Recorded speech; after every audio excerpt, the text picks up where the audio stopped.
We have Owensboro Community and Technical College out of Owensboro, Kentucky. Hi, guys. Hi.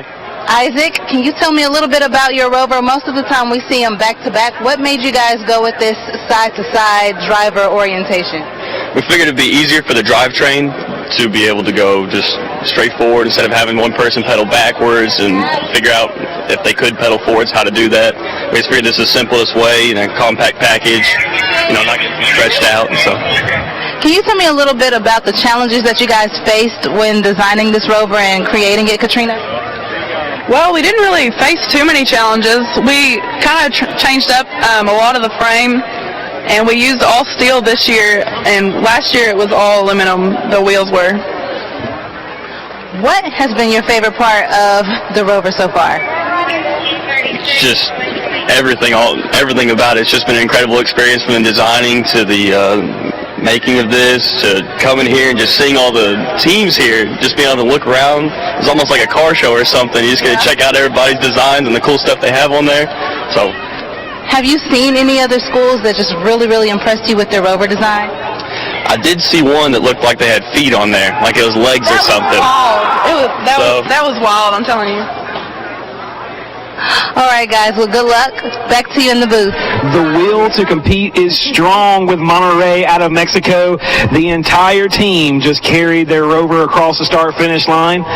So they may not have qualified with enough points or the right time to finish on a leaderboard today. They'll always have that opportunity tomorrow. But they go home a winner in everybody's book for the amazing the will to just compete and to show off this great Rover that they have built.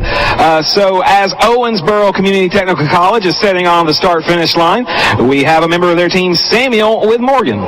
That's right. Samuel, we're really excited to welcome y'all back for your second year. Tell us a little bit about your Rover. Well, we're really excited about our Rover. Came together in about 3 months, and overall we're really proud of what we came up with. So in 3 months, that's a quick turnaround. Did y'all have any changes that you made from last year's Rover? From last year's Rover, we went with a completely different design. Last year's Rover, it was completely over-designed. We tried to use aluminum, and that didn't quite work out. So for this year, we went with mild steel design, very basic tire treads. We tried to replicate a tractor tire to the best of our ability, and they're off. But overall, we're really excited what we came up with. And just like that, Owensboro Community Technical College is off, and they are shredding up that first obstacle up and over. That's one of the easiest approaches we've seen in the last few hours. Now, Samuel, did you have any obstacles or tasks that your team was going to try to avoid today? Right now, we're mainly focused on getting back within the 7-minute mark, of course, and then we're worried about just finishing. Most of the teams here, it seems like either the Rover's falling apart or they're just not getting back in time, so that's our main focus today. Purdue Team 2 still struggling across the course. Both drivers are now off and pushing, and it looks like Owensboro is still making hay. They are now through the chicane. They're over in the woods, getting ready to go up towards the crater with ejecta. It's amazing. Each year the course is a little bit different, and it seems like each Rover does a little bit different, and the different types of builds of Rovers do a little bit different. If you remember Escambia High School from Florida, their Rover was very compact, very similar to this one from Owensboro, and they absolutely wasted no time getting through the course, and it looks like Owensboro is doing very similar.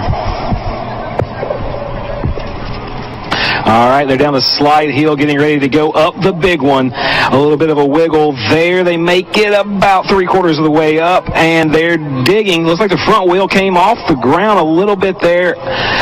Maybe it's a good idea to back that one up, and let's just take the bypass. They're only 1 minute and 40 seconds in, so they're doing great right now. Great handling, great steering on this tight, compact Rover. Looks like they're going to go ahead and bypass 4 and bypass 5. Expect them to go ahead and bypass 6 as they're at it. Get ready to go up the crevasses and the side incline.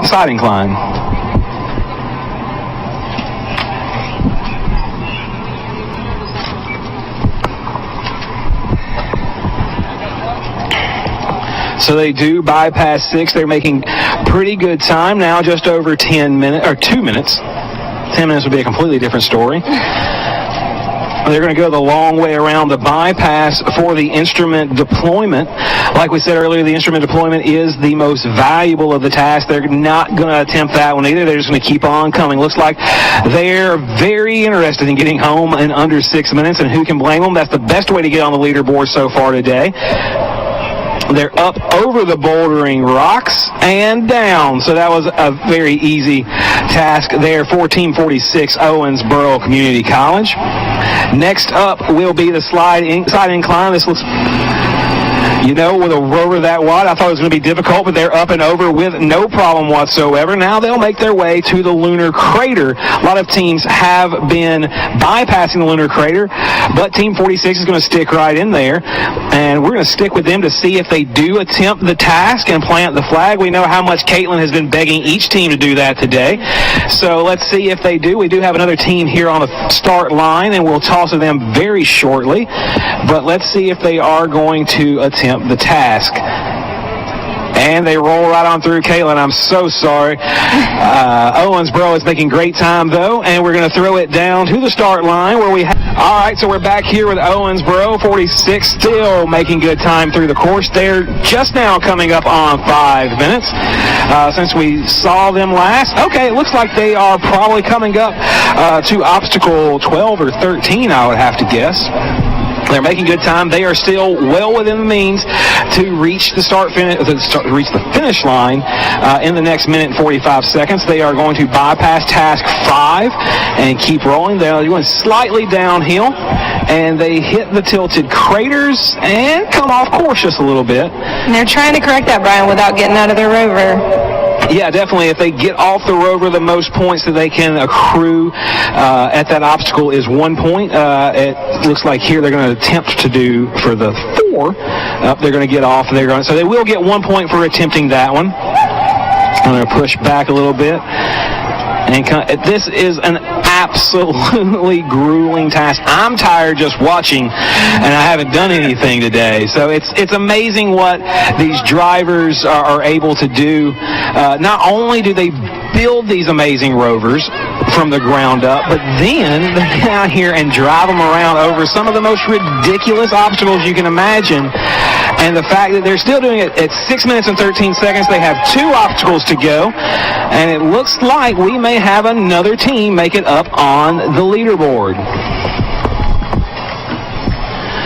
All right, they are on the last obstacle now. They are on the undulating hills, and they are over, and it looks like with an unofficial time of 6 minutes and 35 seconds. It's a great finish. That Owensboro Community Technical College will make their way up on the leaderboard.